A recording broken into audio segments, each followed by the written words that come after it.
السلام کی لانے کے بعد جتنے بھی ادیان سالیں منسوخ ہو گئے۔ آج کے دور کے اندر اگر کوئی بندہ دین اسلام کو چھوڑ کے کسی اور مذہب کا پرچار کرتا ہے، کسی اور مذہب کو مانتا ہے، تو اللہ تعالیٰ جل شانہ اس کو ایمان کی دولت نہیں عطا فرماتا۔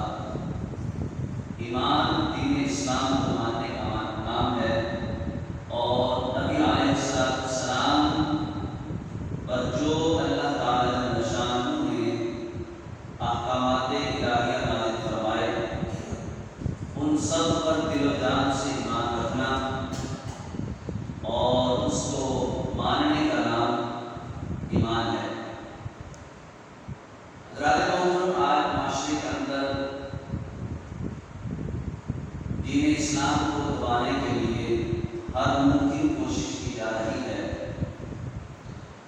پوری دنیا کے اندر اس وقت مسلمانوں کو ہر طرح سے دبانے کی کوشش کی جا رہی ہے، اور اس میں تمام کفر کی طاقتیں یکجان ہو کے مسلمانوں کے اوپر مسلط ہو رہی ہیں، جس کی مثال فلسطین کے اندر موجودہ صورتحال ہے کہ ماہ رمضان کے اندر نماز تراویح میں انہوں نے مسلمانوں کے اوپر ظالمانہ تشدد اور حملہ کیا، اور اس وقت سے لے کے آج تک یہ سلسلہ جاری ہے، اور 55 مسلمانوں کے مالک ہیں۔ اس کے باوجود ابھی تک کوئی ایسی صورتحال سامنے نہیں آئی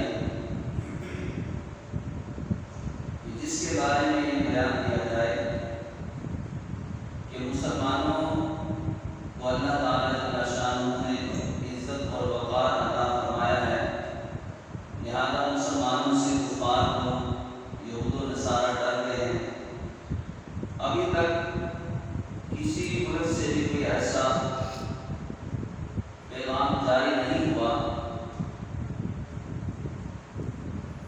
اور مسلمان فلسطین کے اندر خصوصاً ان کے اوپر تشدد اور ظلم و ستم، قتل و غارت، یہ سارے سلسلے کئی دنوں سے جاری و ساری ہیں۔ اس حوالے سے ہماری موجودہ حکومت نے بھی شاید آج کے دن احتجاج کا اعلان کیا، اور میں کرام تو شروع دن سے ہی اس حوالے سے گفتگو کرتے آ رہے ہیں، اور جب بھی کبھی ایسا کوئی موقع آیا تو ہر ممکن علماء نے بات کو واضح کرنے کے لیے آواز کو بلند کیا، لیکن چونکہ موجودہ دور کے اندر ہماری ان کی صورتحال اور ہماری حکومت کے جو معاملات ہیں، ان کے تعلقات یہ اغیار کے ساتھ بہت زیادہ ہے، اس کی وجہ سے آج علماء کی آواز کو دبانے کی ہر ممکن کوشش کی جا رہی ہے۔ ایک تو یہ ہے کہ مسلمانوں کو دبانے کے لیے کفار لوگ کوئی ایسا قدم اٹھائیں تو چلو بات سمجھ میں آتی ہے کہ وہ کافر لوگ ہیں، غیر مسلم ہیں، وہ مسلمانوں کے اوپر اگر اس طرح کے حالات پیدا کرتے ہیں، چونکہ وہ لوگ تو اسلام سمجھتے نہیں، مانتے نہیں، لیکن افسوس اس بات پہ ہوتا ہے کہ جو لوگ اپنے آپ کو مسلمان کہلاتے ہیں، مسلم ممالک کے حکمران، مسلمانوں پر حکومت کرنے والے، اس کے باوجود اگر کفار کے بارے میں علماء اہل سنت اگر آواز اٹھائیں تو ان کے اوپر طرح طرح کے حکومت کی طرف سے پابندیاں اور بہت سارے مسائل کا سامنا کرنا پڑتا ہے۔ بہرحال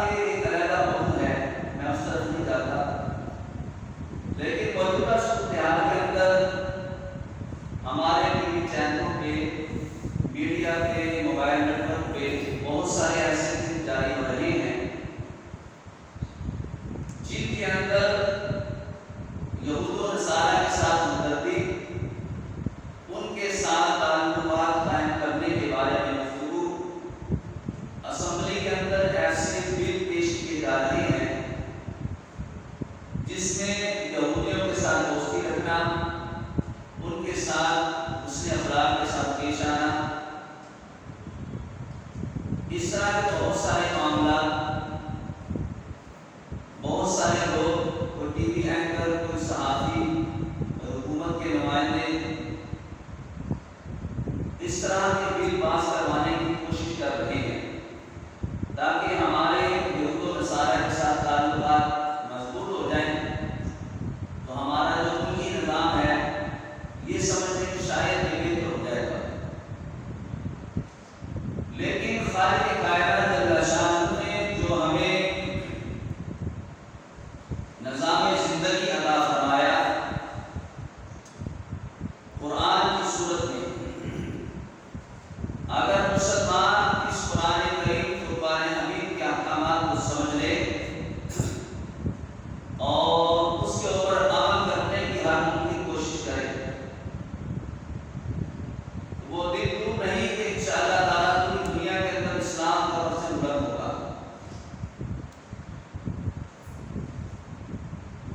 اس واسطے خالق کائنات جل شانہ نے قرآن کریم فرقان حمید کے اندر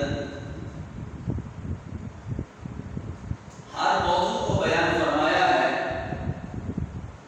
اور جو اس وقت جو صورتحال فلسطین کے اندر بڑھی ہوئی ہے اس لحاظ سے رب کائنات جل شانہ نے سورۃ النساء 5واں سپارہ ہے اور اس کا 7واں رکوع ہے، آیت نمبر 75 ہے۔ رب کائنات جل شانہ نے موجودہ صورتحال کے بارے میں پہلے سے ہی قرآن کریم فرقان حمید کے اندر آگاہ کر دیا۔ بظاہر تو یہ حکم، یہ قرآن کی آیت ہے ان لوگوں کے بارے میں نازل ہوئی جو لوگ نبی علیہ السلام کی ہجرت کرنے کے بعد مکہ شریف کے اندر پیچھے رہ گئے، غریب تھے، کمزور تھے، ہجرت نہ کر سکے، تو مکے کے جو بڑے بڑے سردار تھے، جو عمراء تھے، انہوں نے بھی غریب مسلمانوں کے اوپر ظلم و ستم کیا اور ان کو طرح طرح کی تکلیفیں دی، اور کچھ مسلمانوں کو، کچھ صحابہ کو شہید بھی کیا گیا۔ تو ایسی صورتحال میں بالکل مسلمانوں نے اپنے رب سے دعا مانگی کہ یا اللہ کوئی ایسا مددگار ہمیں عطا فرما کہ جو ہماری مدد کو آئے، یا ہمارے لیے کوئی ایسا راستہ نکال دے کہ ہمیں ان ظالموں سے نجات مل جائے۔ اب چونکہ وہ غریب تھے، کمزور تھے، ہجرت کر نہیں سکتے تھے، اس وجہ سے مکے میں ہی قیام کیا، اور قیام کے بعد پھر کفار کے بڑے بڑے جو سردار تھے انہوں نے مسلمانوں کو ظلم و ستم کیا۔ اب اس مثال کو، اس بات کو قرآن کریم فرقان حمید نے بیان فرمایا ہے، فرمایا وَمَا لَكُمْ لَا تُقَاتِلُونَ فِي سَبِيلِ اللَّهِ، فرمایا اور تمہیں کیا ہوا کہ تم لڑتے نہیں ہو اللہ کے راستے کے اندر، یعنی کہ خالق کائنات جل شانہ مسلمانوں سے مخاطب ہے ایسی جماعت کے ساتھ جو مسلمان، ایمان والے اور نبی علیہ السلام کی غلامی اختیار کر چکے ہیں۔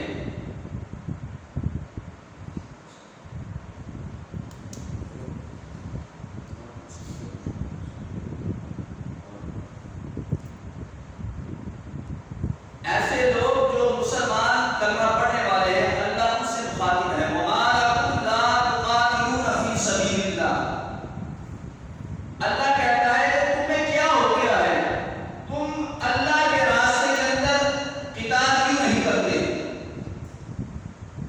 اب اللہ تعالیٰ جل شانہ کو پتہ ہے کہ یہ بظاہر یہ کمزور ہیں، بظاہر یہ غریب ہیں، اس کے باوجود خالق کائنات جل شانہ حکم دے رہا ہے کہ تمہیں کیا ہو گیا ہے، جب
اللہ کی عزت کی قسم ہم سب کچھ کر سکتے ہیں۔ اللہ نے ہمیں ایمان دیا ہے، اللہ نے ہمیں اپنے محبوب کی غلامی عطا فرمائی ہے۔ اس غلامی کے صدقے اگر بندہ ایمان کی طرف سے لے گے تو اگر لڑ نہیں سکتے ان کو نقصان ضرور پہنچا سکتے ہیں، وہ اپنی موت آپ مر سکتے ہیں۔ بڑے بڑے کارنگار نے یہ بات کو لکھا ہے، کسی قوم کو تباہ کرنا ہو تو اس قوم کے اندر فحاشی کو عام کر دو، ان کی نوجوان نسل کو تباہ کرنے کے لیے یہ عمل ہی کافی ہے۔ جب فحاشی عام ہو جائے گی، ان کے نوجوان جو ہیں فحاشی کے اندر مبتلا ہو جائیں گے، نتیجہ کیا نکلے گا؟ ان کا ایمان کمزور ہو جائے گا۔ پھر ان کو جس طرح سے چاہو تم چڑھائی کرو، وہ بندے اپنے ایمان کو اپنی جانوں کو بچا نہیں سکیں گے۔ ایک تو یہ حالات انہوں نے ہمارے ساتھ استعمال کیا، حکومت تو حکومت رہی اپنی جگہ پہ، ان کی کیا بات کرے؟ میں کہتا ہوں کہ قصور ہمارا بھی برابر کا ہے۔ ہم نے کلچر غیر کا بنایا، ہم نے سوسائٹی غیر کی بنائی، ہم نے لباس غیر کا پسند کیا، ہم نے کھانے پینے کی چیزیں غیر کی پسند کی۔ ہم کہتے ہیں جناب برانڈڈ چیز ہونی چاہیے، ایسی چیز استعمال کرو جو جناب کوئی دوسرا نہ استعمال کرتا ہو۔ 10 روپے 100 روپیہ 1000 روپیہ مہنگی مل جائے، ہم وہ خریدیں گے جو باہر سے آئے، جس کے اوپر جناب امریکہ کی مہر ہو، جس کے اوپر لندن کی مہر ہو، جس کے اوپر جاپان کی مہر ہو، ہم وہ خریدیں گے جو جناب خیر نے بنائی ہے۔ لیکن افسوس اس بات کا ہم آج کہتے ہیں کہ ہماری حکومت کیا قصور ہے؟ حکومت تو اپنی جگہ پہ رہی۔ میں کہتا ہوں اگر ہم لوگ ان کی اشیاء کو استعمال کرنا چھوڑ دیں، اللہ کی عزت کی قسم ہے کہ ہمارے قدموں میں گر جائے 1.5 ارب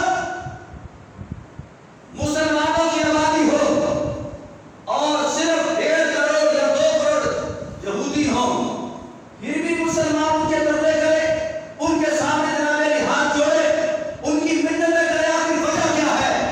انہوں نے ہمارے ایمانوں کو برباد کر دیا، انہوں نے ہمیں خرید لیا اور ہم بڑی خوشی کے ساتھ بکاؤ بن کے ان کے پیچھے لگے، اور نتیجہ کیا نکلا کہ آج ہمارے مسلمان بہن بھائی قتل ہو رہے ہیں۔ آج ان کو بچانے کی ہمارے اندر کسی کے اندر طاقت نہ رہی۔ وجہ کیا ہے؟ آج ہم نے ان کی سوسائٹی، ان کے کلچر اور ان کے مذہب کو اپنے برابر سمجھ لیا۔ بہت سارے اینکر، بہت سارے صحافی یہود و نصارہ کے ساتھ دوستی لگانے کو فخر محسوس کر رہے ہیں اور سمجھ کہ جناب ان کے ساتھ تعلقات جوڑیں گے تو ہم کامیاب ہو جائیں گے۔ لیکن آؤ رب کا قرآن سنو، اللہ کیا فرماتا ہے سورۃ المائدہ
تنصروا ينصركم ويثبت اقدامكم، پھر اللہ تمہیں یہ فضیلت عطا فرمائے گا کہ اللہ تمہارے قدموں کو جما دے گا۔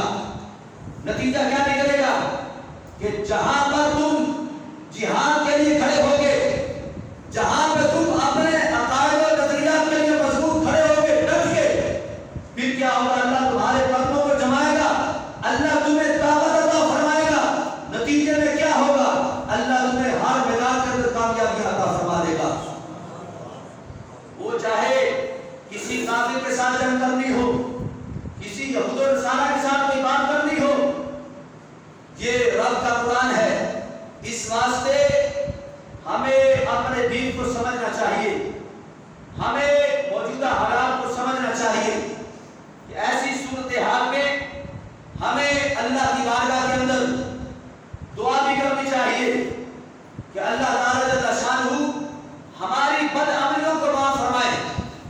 یہ بد عملیوں کا نتیجہ بھی ہے کہ جب قومیں بگڑ جاتی ہیں، جب لوگ بگڑ جاتے ہیں، نافرمان ہو جاتے ہیں اللہ کے، تو پھر نتیجہ کیا نکلتا ہے؟ اللہ کے ایسوں کے اوپر ظالم حکمران مسلط کر دیتا ہے۔ نتیجے میں کیا ہوتا ہے؟ نہ وہ چھوٹے پہ رحم کرتا ہے، نہ بڑے پہ شفقت کرتا ہے، پھر ظلم در ظلم ہوتا ہے۔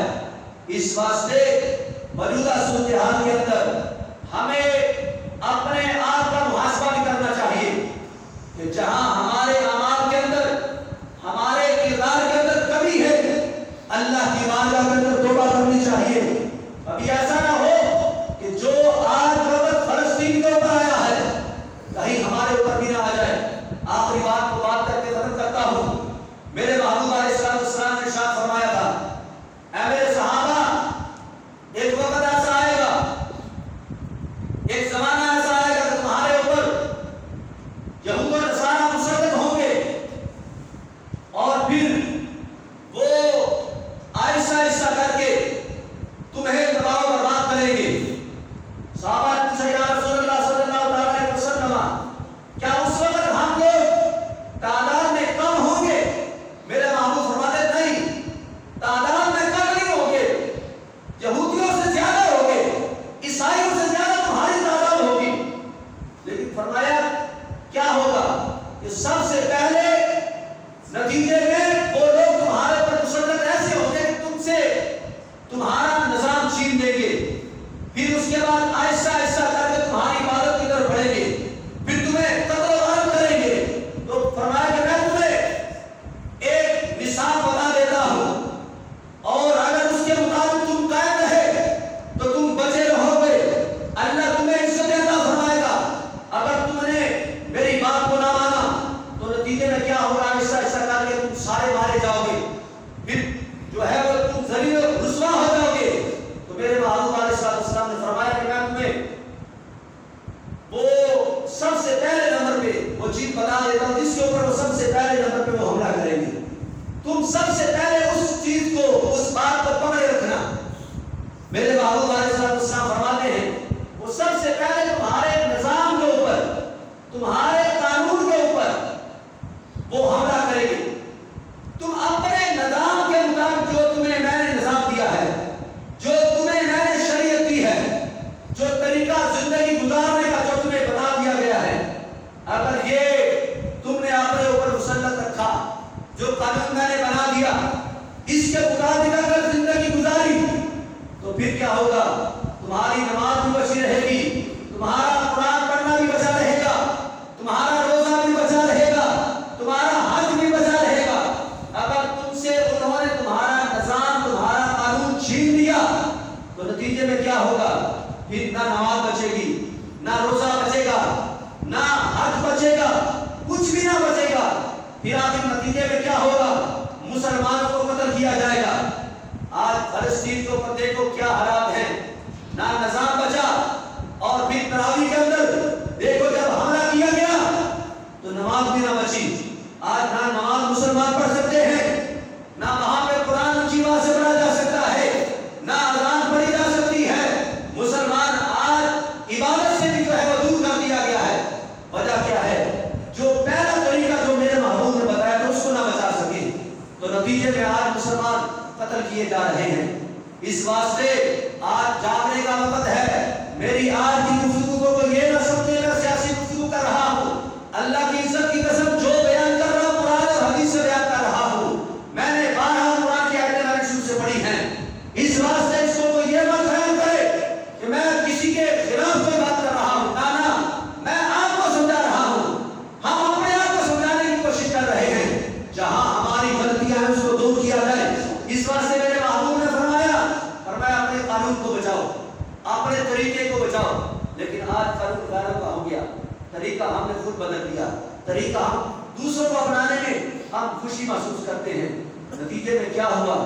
آج نبی علیہ السلام کے جو آپ نے جو پہلا جو ہمیں طریقہ بتایا تھا وہ ختم ہو گیا۔ اب اس کے بعد ابھی تک الحمدللہ ہماری نماز تو بچی ہے، لیکن کافی حد تک نماز کے اوپر بھی حملہ ہو چکا ہے۔ نمازوں کے اندر جو ہے کرونا نام سے جناب علی وہ ایک فاصلہ مقرر کر دیا گیا، مساجد کے اندر وہ پابندیاں لگا دی گئی۔ کسی اور محکمے کے اوپر اتنی پابندیاں نہیں ہیں، کسی اور ادارے کے اوپر اتنی پابندیاں نہیں ہیں جتنی پابندیاں آج مساجد کے اوپر لگا دی گئی ہیں۔ اس کی وجہ وہی ہوئی جو میرے محبوب نے فرمایا تھا، اگر قانون بچا لیا تو فرمایا پھر تمہاری نماز بھی بچے گی، تمہارے روزے بھی بچ جائیں گے، تمہارا حج بھی بچ جائے گا۔ لیکن افسوس آج حج بھی محفوظ نظر نہیں آتا ہے، آج کعبے کا طواف بھی محفوظ نظر نہیں آتا ہے۔ آج دیکھو اگر جا کے نہیں دیکھ سکتے تو میڈیا پہ نظر آتا ہے، ٹی وی کی اسکرین پہ آپ دیکھ رہے ہیں کہ جہاں لاکھوں کا ہجوم ہوتا تھا مسلمانوں کا، آج صرف گنتی کے چند مسلمان رہ گئے۔ آخر یہ پتہ چل رہا ہے جو میرے محبوب نے 1400 سال پہلے فرمایا تھا، اگر قانون بچا لیتے یہودیوں سے، اگر اپنا نظام بچا لیتے، تمہارا بیت اللہ بھی محفوظ رہتا، تمہارا حج بھی بچا رہتا۔ پچھلے سال بھی شاید چند ہزار یا 1000 لوگوں نے صرف حج کیا تھا، اس سال کا بھی پتہ کوئی نہیں ہے۔ اور جو صورتحال ہے آپ کو پتہ ہے، مساجد کو پچھلے سال کی تالے لگائے گئے۔ کل میں نے ایک پوسٹ میرے پاس آئی ہمارے پاکستان کی، ایک علاقے کے اندر، علاقہ میرے ذہن میں نہیں، وہ میں نے بس مختصر انداز میں نے اس کو دیکھا اور پڑھا میں نے کہ رمضان شریف کے مہینے سے ایک مسجد کے اوپر حکومت نے اس کو تالے لگا دی، اس کو بین کر دیا گیا، ابھی تک وہ مسجد نہیں کھولی گئی، اس کے اوپر پابندی کیا ہے کہ جناب علی جو ہم نے تمہیں طریقہ بتایا تھا اس کے مطابق تم نماز کیوں نہیں پڑھتے، تم اذان کیوں چاروں طرف دیتے ہو، ایک طرف اسپیکر کر کے اذان پڑھو۔ مطلب یہ کہ دیکھو گھروں نے کس طرح ہمارے حکمرانوں کو خرید لیا اور ہمارے حکمران کے سامنے کیسے جناب ان کے قدموں میں گر گئے، ان کی باتوں کو مان رہے ہیں اور ظلم آج مسلمانوں کے اوپر مسلمان حاکم کر رہے ہیں۔ آج ہماری مساجد کو اوپر پابندیاں، آج ہمارے جناب علی دینی اداروں کو پابندیاں لگائی جا رہی ہیں، آج علماء حق کو پابندیاں لگائی جا رہی ہیں۔ اس کی وجہ کیا ہے؟ سب سے پہلے جو نقصان ہوا وہی تو میں نے پہلے بیان کیا، نظام کو خراب کر دیا گیا۔ نظام کے بعد آج نماز محفوظ نظر نہیں آتی ہے، آج ہمارے عبادت خانے محفوظ نظر نہیں آتے ہیں۔ اس واسطے آج جاگنے کا وقت ہے۔ اس کو کوئی یہ مت خیال کرے کسی مولوی کی لڑائی ہے، نانا اللہ کی عزت کی قسم یہ کسی مولوی کی لڑائی نہیں، یہ اللہ کے دین کی لڑائی ہے جس کو ہم نے سب نے مل کے لڑنا ہے۔ اس دین کو بچانے کے لیے ہر مسلمان کو آواز اٹھانی پڑے گی۔ اگر ہم لوگ خاموشی سے بیٹھے رہے تو پھر نتیجہ وہی ہوگا جو آج فلسطین کا ہوا ہے۔ آج اگر ہمارے اوپر کسی ملک نے آج کوئی حملہ نہیں کیا تو یہ اللہ کا شکر ادا کرو، لیکن یہ مت خیال کرو کہ جناب ہم بڑی آزادی کے ساتھ ہم بیٹھے ہیں، نہیں ایسا ہو سکتا، ایسا ممکن نہیں ہے۔ جن کے ساتھ آج دوستی کے ہاتھ بڑھائے جا رہے ہیں، اللہ فرماتا ہے بچ جاؤ ان سے، یہ تمہارے دوست نہیں ہو سکتے اس وقت تک جب تک تم خود یہودی نہ بن جاؤ یا عیسائی نہ بن جاؤ۔ وَلَن تَرْضَىٰ عَنكَ الْيَهُودُ وَلَا النَّصَارَىٰ حَتَّىٰ تَتَّبِعَ مِلَّتَهُمْ، جب تک تم ان کی ملت کی پیروی نہیں کرتے۔ اس واسطے آج جاگنے کا وقت ہے۔ آج صرف یہ بات خیال کرو کہ جناب مجھے کاروبار کی فکر ہے، میرے تو 4 بچے ہیں تو بس آپ ہم ان کی فکر کریں گے اور کسی اور کی کیا فکر کریں۔ کسی کی فکر کرو نہ کرو لیکن اپنے ایمان کی، اپنے دین کی فکر لازمی کرو، ورنہ کہیں ایسا وقت نہ آ جائے کہ کہیں کہیں ہمارے بچے بھی ہمارے سامنے ذبح کیے جائیں اور ہم بے بس ہو جائیں، پھر رونے رونے کے سوا کچھ اور باقی نہ بچے۔ اس واسطے اللہ کی بارگاہ کے اندر ہمیں توبہ کرنی چاہیے، اللہ سے معافی مانگنی چاہیے کہ یا اللہ برے وقت سے بچا، ہمارے دو بہن بھائی جو قتل ہو رہے ہیں مولا ان کے لیے کوئی ایسا مددگار ہے، ہمارے حکمرانوں کو ہدایت عطا فرما کہ جن کو تو نے طاقت عطا فرمائی ہے ان مسلمانوں کی مدد کی جائے، اور یا اللہ ہمیں بھی اس وقت سے محفوظ فرما جو وقت آج ہمارے دوسرے مسلمان بہن بھائیوں کو آیا ہوا ہے۔ اللہ تعالیٰ جل شانہ ہمیں اپنے دین متین کو سمجھنے کی اور دین متین کے مطابق اللہ تعالیٰ ہمیں زندگی گزارنے کے اللہ توفیق عطا فرمائے۔ آمین بجاہ نبی صلی اللہ علیہ وسلم۔